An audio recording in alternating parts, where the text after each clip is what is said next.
ស្វាគមន៍មកកាន់ Channel ផ្ទះឆ្នោតរបស់ Admin ថ្ងៃនេះ Admin មានលេខតម្រុយល្អៗរបស់ឆ្នោតយួនសម្រាប់ចែកជូនពុកម៉ែបងប្អូននៅថ្ងៃទី27 ខែ 12 ឆ្នាំ 2025 នេះដូចនេះ Admin មិនចង់ឲ្យចំណាយពេលវេលារបស់ពុកម៉ែបងប្អូនយូរតោះយើងមកតាមដានលេខតម្រុយរបស់យើងទាំងអស់គ្នាសម្រាប់លេខតម្រុយ2លេខមានលេខ25 លេខ31សម្រាប់លេខតម្រុយអូស2លេខមានលេខតម្រុយទី1អូស20និងលេខតម្រុយចុងក្រោយអូស30សម្រាប់លេខតម្រុយ3លេខមាន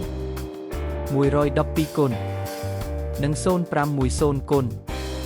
សម្រាប់លេខតម្រុយថ្ងៃនេះ Admin សូមជូនពរឲ្យពុកម៉ែបងប្អូនជួបតែសំណាងល្អទាំងអស់គ្នាហេងមានលាភមានជ័យ